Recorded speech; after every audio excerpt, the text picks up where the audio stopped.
Hello. I hope you're having an amazing day. Today today's the fourth day, the fourth of our series of guarding the eyes. And let's just jump into it. The next section is called a foot at the door. Let's do what we did last time. Last time we talked about the different halacha, like gazing versus looking, like staring, what does it mean? Making ourselves holy, right, by sanctifying ourselves, by making ourselves into a holy vessel for Hashem's light to dwell in. And now this next section is called a foot at the door. Okay. This should be in the merit of all of the captives and that are still in Gaza, and all of the soldiers, all of the IDF soldiers are fighting. Also, all of the Jews around the world and everybody else around the world who is trying to strengthen themselves in these areas of Shmiras Einayim, of guarding the eyes. Okay, a foot at the door, in the door. Chazal tells us, Chazal means like the sages of past times. Chazal tell us that whoever refrains from gazing at what he shouldn't see, and certainly at another man's wife specifically, will not fall under the sway of his Yetzer Hara, of his evil inclination. I don't know if we've spoken about this before, but it's always good to review. But Yetzer Hara is like two parts of your soul, Yetzer Hara and Yetzer Tov. Yetzer Hara is like your evil inclination, your base instincts, animal instincts, whatever it is, right? It's like, if I'm hungry, I'm gonna eat, whatever it is. It's like, and you just keep eating, and you stop only when you can't eat anymore, right? That's Yetzer Hara, right? Yetzer Tov is like, I'm gonna eat, I'm gonna elevate this food and use this food to fuel my body, and in order to do the will of God, right? There's levels between those. These are two very extremes, but that's kind of like a general explanation of Yetzer Hara. Yetzer Hara is evil inclination, base desires, base instincts and things. Okay, so by refraining from gazing at what you shouldn't see, you will not fall under the power of the Yetzer Hara. Yeah, the Ben Yehoyada, I don't know what that is. It's in Sota, Davchet. It notes there that the gematria of Re'iyah, of seeing, is identical to the gematria of Gevura, might. Gevura is one of the 10 sefiros, one of the 10, characteristics of God. I don't know, I can't really give. When we start dealing with the characteristics of God, it gets into a tricky area, because, they say it's like God's might. Like, God is like not just might. God is not like weak, or God is not like strong. God is beyond all of these things. God is infinite. And anytime we're referring to stuff like this, like Gevura, whatever, God's kindness, God's mercy, all these things, it's on another level we can't really comprehend, but we're using terms we're familiar with, right? So like, I know, like in the Exodus from Egypt, right, God was like, I took you out with an outstretched arm, right? I took you out of Egypt. But that doesn't mean that God has arms and hands or fingers or things, right? God has this. We have these things in order to understand how the terminology works.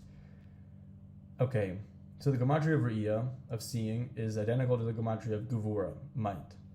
We must use all of our might, all of our strength, all of our to control what our eyes see, because this is where the Yetzer Hara gets its foot in the door. Oh, a foot in the door. Okay, fine. The Chavetz Chaim says that the eyes are the key entry point for desire to come in and grip our soul, right? We said earlier, a bunch of times probably, but your eyes are the window to the soul, right? So it's, something peeking in the window, they can see into your soul. So you have to also be careful, like what you open your eyes to, what you see, what you choose to not see or refrain from seeing, right? Even if you can know something's there without having to look at it, if that makes any sense. Right, and that comes after what we said before about not going after your curiosity, which is again like what our Yetzer Hara wants us to do. Is just like, oh yeah, you want to do that, you want to feel like this, you feel like this, oh yeah, do this thing, and then it just blows it way out of proportion, and then you get sucked into the dark pit. Okay, so Chavetz Chaim says, Isaac, your point for the desire to come in and grip our soul. This is alluded to in Icha, which is interesting that as like a second time today I've seen something from Icha, which is not common.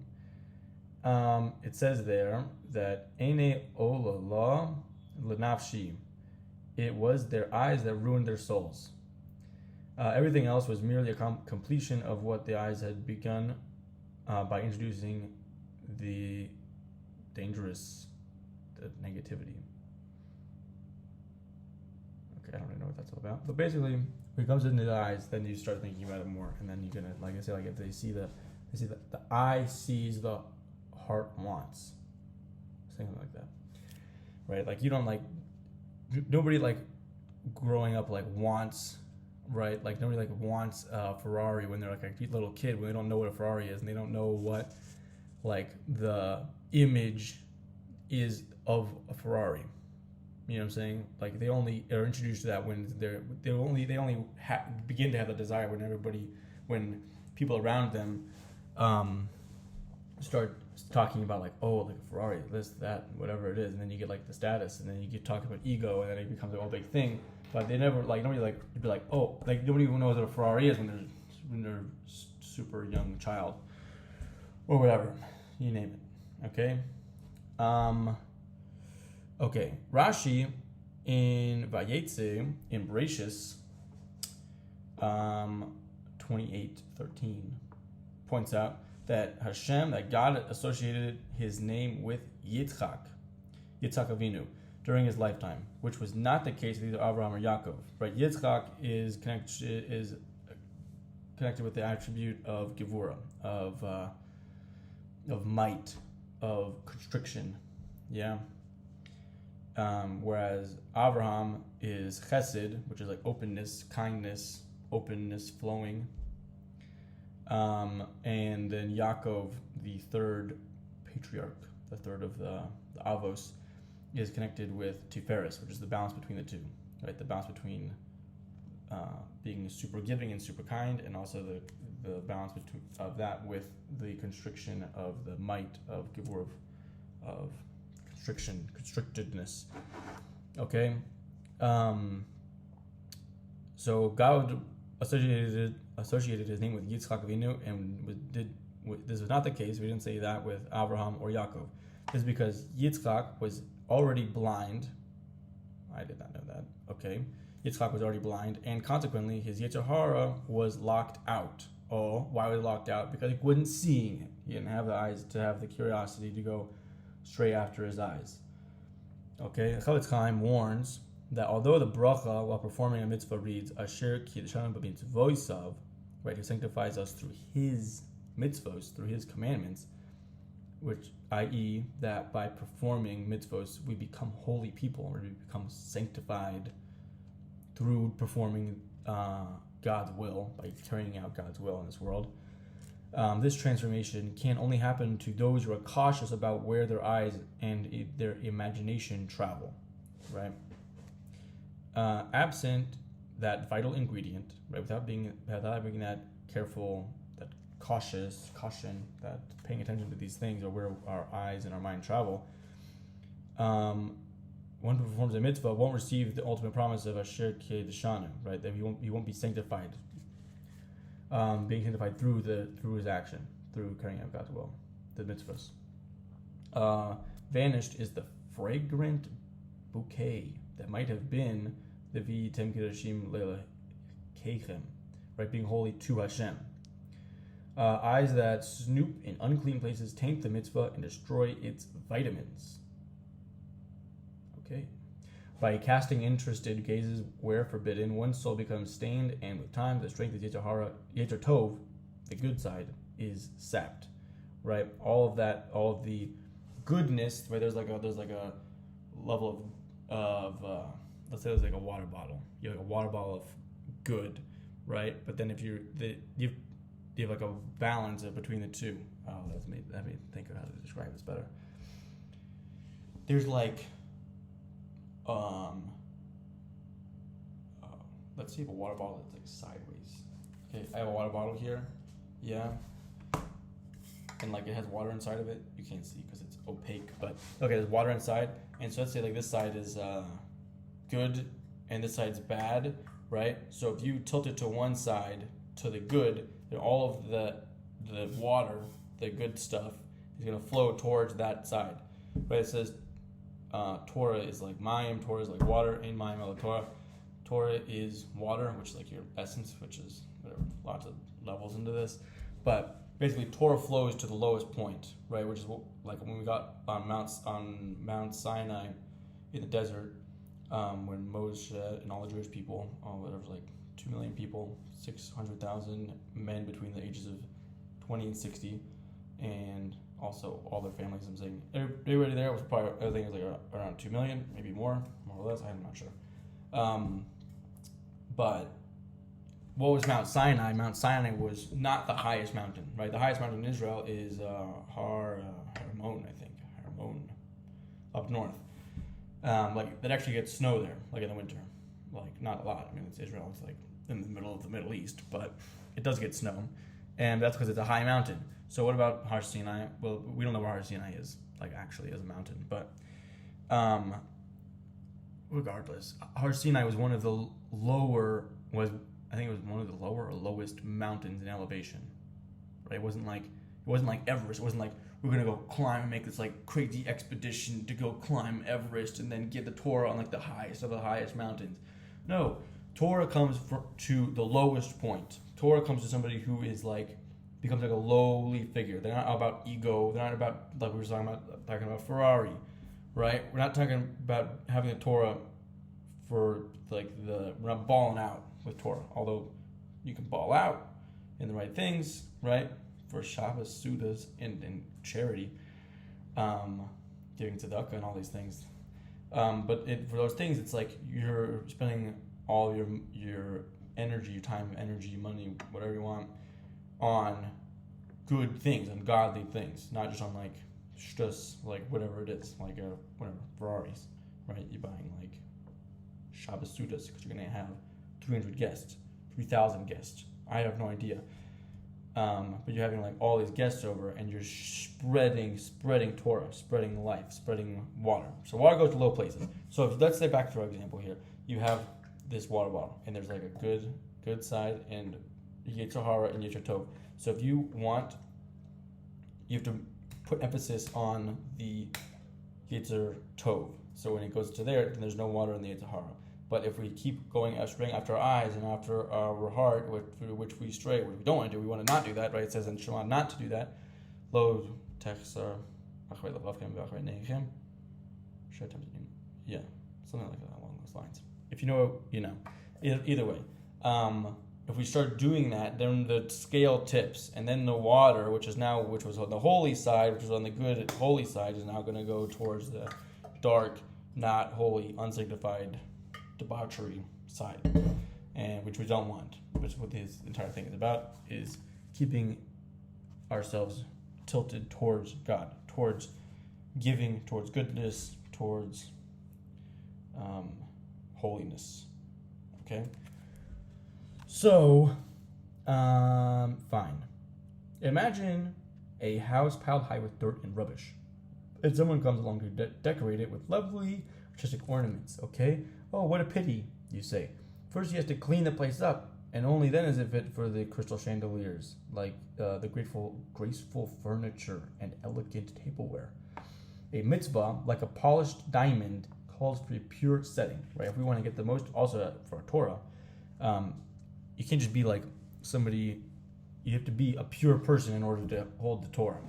You know, people like very, very holy tzaddikim, I mean, even today, you know, they are very tuned in with holiness and godliness and all these things, but that's because they're tzaddikim because they are totally in that, right? There's no alternative for them, right? They are the purest setting for the Shekhinah and for the Torah to dwell in. Okay, And as Shmiras Hashem, we should all be able to merit that level of connection to God. If you long for the elated feeling of constantly connecting to God, to Hashem, then you can work on fulfilling the 6 constant mitzvos, the 6th of which is not to stray after your heart and after your eyes. Right? So the 6 constant mitzvos are as follows. There is a God. There's only one God. There are no other gods. You shall love God. You shall fear God. And like it says here, the last one, the 6th constant mitzvah is to not stray after your heart and after your eyes. Okay? When you follow the 6, when you do all of these together, then you're in a constant state of connection with Hashem. Hashem, we shall be zeicher. But when you do this, you are then on the way to reaching the level of Shavisi Hashem L'Negdi Tamid. Right? I've set Hashem before me always. If you are familiar with Judaism and shuls and synagogues and things, if you look at like the place where the chazan, where the prayer leader prays from and is leading the congregation, it usually will have like a plaque type of whatever, like a little thing in front of like the where he puts his prayer book. There's like a thing, and it usually says on there Shivisi Hashem L'Negdi Tamid. Meaning, whatever. It's very deep. I don't need to talk about it right now. Shmiras Hashem, in the right time, we'll be able to dive into more of these deeper concepts. But let's just focus on the fundamentals for now. Okay, I have set God before me always, the constant awareness of Hashem's presence in front of you. Right, you're always standing in front of Hashem. This is one of the things mentioned in the Ramban's letter to his son about how we avoid coming into the grip of the sin. How is that? By having this in our mind, like constantly being the know who before da ki ata omed lifnecha. Know who you're standing before. Always know who you're always standing before, which is God. You're always before God because God's everywhere. God's everything. There's no escaping. Right? Everybody wants to escape. That's why everybody does all this other stuff. All these things to distract them from the real reality. But then they get pulled into all these other directions and whatever. Okay. The hallmark of the Eved Hashem, of the servant of God, right, which is all we're trying to be. You're just trying to be Ovdei Hashem, God's hopeful servants, which also is children, But there's a difference between being the servant of the king and the king's son, right? We're all princes of God also, but we also have to be servants of God, right? Because the difference between having God as our father or God as our boss is, if you do it for your father, it's like, okay, it's like, it's a different type of relationship, different type of situation you're dealing with, Servant's like there, right? You can't be late, you can't do anything. Kid, okay, you can do this, that thing, whatever. There's different aspects of both, right? God is merciful like a father, but we also have to act like servants to him. We have to also be like serving God, doing God's will. And the hallmark of the Eved is, and always has been, a constant inner striving to exercise control over his natural tendencies. These are the Yetzer Hara, our animal instincts, our animalistic drives, right? Relentlessly, he seeks to subdue not others, but himself, and thereby remake all the parts of his character into something nobler, an ever-increasingly refined person, right? Self-development is the main thing. Look at what it says in the beginning of Shmiras Einayim, in the Hakdama and in the first parak. Basically, self-development and connection to God is the entire point of life. So if you're ever confused about what the point of life is, you ever ask the question, what are we doing here? What's the point of life? Check out what the Ramchal has to say in the beginning of Shmiras Einayim, of duty's path of the just, I think is the English one. Okay. We have to remake all the parts of our character into something nobler and ever increasingly refined person, right? In the program of dedicating himself to Hashem, he will accord Shmiras Einayim urgent priority, right? This is a very, very, very, very, very important thing. The most important in terms of making yourself. It's like a key to further development of other things, right? This is like a prerequisite. Shmiras Einayim, guarding your eyes. Okay, so continuing now, in their footsteps. Let's look at this. We're now in part 4, in this book. This book here. That's what it looks like. Okay, in their footsteps. The following anecdotes give some insight into the astonishing steadfastness and precautions gladly undertaken by our Gidolei Yisrael, the great ones of Israel, meaning our sages and famous Rabbeim, in their unceasing vigil to guard their eyes, as we would guard jewels from lurking thieves. Okay? The Stipler Gaon, Zikrun Tzadik Livroch. Okay? He would never permit a woman to enter his study, right, where he's doing his studying and learning. Okay? Should one enter, he would immediately leave the room. Ladies' requests were relayed to him by the Rebbitzin, by his wife, by the Stipler's Rebbitzin. She would take their requests and bring them to him. When he was young, his overcoat needed frequent replacing, as in his fear of seeing women, he would walk right at the innermost edge of the sidewalk, heedless that his coat was being scratched and ripped against the walls. That's a very high level. We should be zeicha. Okay. I'm not saying to wreck your jackets, but I mean, I'd rather you, looking back, you would rather have ruined your jacket sleeve than have ruined your neshama, than it ruined your soul. Okay? Jacket's replaceable. A jacket is cheap fabric. I mean, even if it's a nice jacket, it's still cheap relative to the pricelessness of your soul. Okay. Reb Chatzkel Levenstein. Okay, in the midst of this is another tzaddik, another famous rabbi of the past, Rabbi Chatzkel Levenstein, Zikrun Tzadik Livrocha.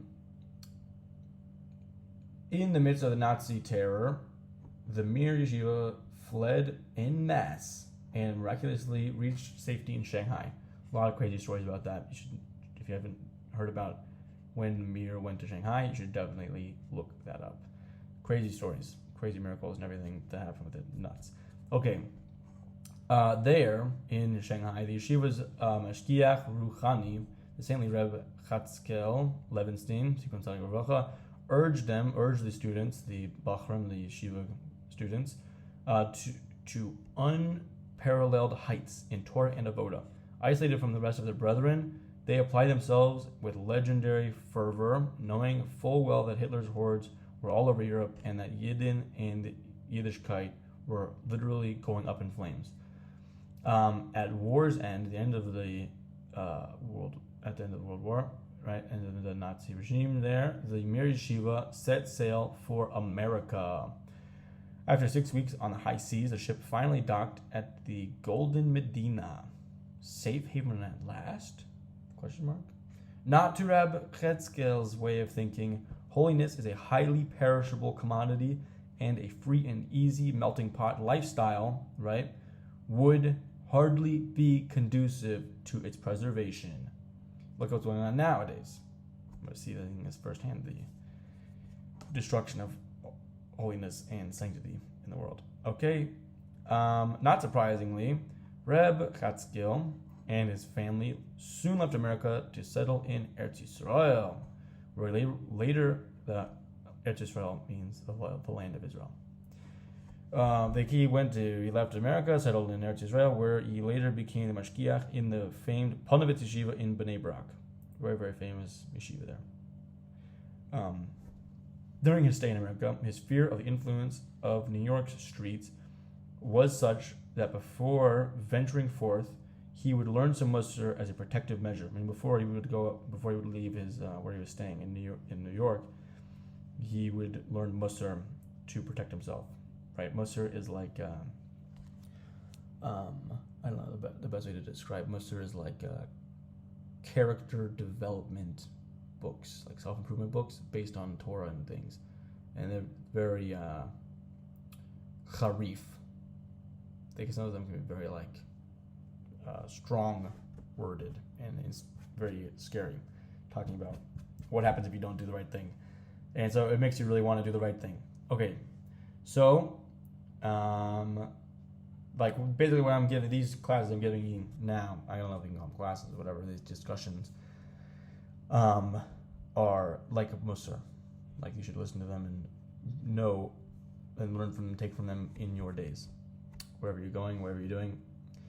Okay, so he would learn Musar as he was good before he went out. Upon reaching his destination, he would learn more Musar to counteract the damaging influence of the street. So not only would he prepare for going out, protection, but then even being in the street. I mean, saying this guy is not, this is not your average guy. This is like a big Talmud Chacham tzaddik, okay, walking around. Saying he probably didn't even lift his head up when he's walking. You know what I'm saying? He's looking down the whole time.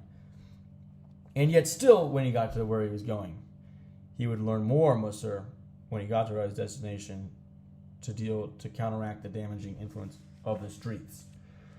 Rabbi Chetzkel didn't mince his words. He said, one wedding in America is enough to wreak tremendous damage on the hard-won spiritual attainment of 6 years as Torah study in Shanghai. We need to be careful, okay? That's what it's like. All this stuff is basically like, check yourself before you wreck yourself. Okay, now what we're going to do next tzaddik we're going a story of is Rev Moshe Feinstein, Zikron Tzaddik Levracha. A young man once asked Rev Moshe Feinstein, Zikron Tzaddik Levracha, about using a certain local street. He asked if its despicable store window displays render one halakhically obligated to take an alternative route. The inquirer also slipped in a polite mention that Rev Moshe himself walked down that street daily when going to the yeshiva. Rev Moshe was aghast. Pardon me, you mean to say the road is plastered with forbidden pictures? I never noticed. Boom. They say when you're walking, to keep your eyes down and your heart to the sky. And yeah, that's basically what you should do. Have that in mind. Eyes down, heart to the sky. Not to just look at everything that's going on, right? I mean, that doesn't mean to walk around without awareness and consciousness of the things going on around you, but you should not have to be looking all around at everything all the time. You just don't need to be. Oh yeah. Rav Nassan, Watchvogel. You can start the bracha. Okay, Rav Nassan, Watchvogel. You can start the bracha. Famous Mashgiach Ruchani of Beis Midrash Gavoa in Lakewood, New Jersey, attributed all his tremendous successes in life to his outstanding diligence in Shmiras Einayim. He was convinced that this purity that was promoted. He was convinced that this purity was what promoted Rav Aaron Cutler, Tzaddik Zikron Tzaddik Bracha, to choose him over some other more highly qualified candidates. So he said, I guarded my eyes nonstop. He once said, my Rebbitzin would bring in her young seminary students, and I had to speak with them and teach them. Even during long conversations, I looked not at them, but at a point to the side, unnoticeably though, so as not to cause offense. At first, admittedly, it was difficult, but after a while, I was able to switch to autopilot, right? Like anything, like you're saying, first when you start learning to drive a car, it can be very hard and overwhelming, and you're like, I have no idea what I'm doing. There's a lot going on in a car and driving, right? You pay attention to the road, you have to pay attention to your speed, right? Passengers, what's going on around you, pedestrians, stoplights. Yeah. Fine, but after a while, he's just going to keep you just drive, right? You don't even have to think about it so much. You might still be thinking about it. Hopefully, you're still thinking about it, but you don't have to do it. It doesn't require as much. You become used to it. You get used to it. Yeah. So too with guarding your eyes. Okay. Once I became a, they said, and this is continuing in Rav Nassan Fogel's words. He said, once I became mashgiach, my duties included regularly finding fresh and interesting material for my discourses. I'm sure I wasn't equal to the task, but somehow Hashem always helped me. And now these discourses have been published. I can hardly believe it. I feel that it all began with my ultra-sensitivity to what my eyes would behold, and all the other good things that then followed as a chain reaction to the holiness this engendered. Fine. That's the end for today's section. Tomorrow we'll go over some more famous stories from tzaddikim, and then that'll be tomorrow, the next day. Fine. We should all be zocheh to guarding our eyes and to merit to be strengthened in this area of avodas Hashem, in order to develop ourselves and become kelis for the Shekhinah and God's Torah and wisdom, and we should have mamash tziyata d'shmaya in guarding our eyes and Shmiras Einayim, in order to bring about the redemption and to greet Mashiach at the site of the third temple, b'mehira v'yameinu.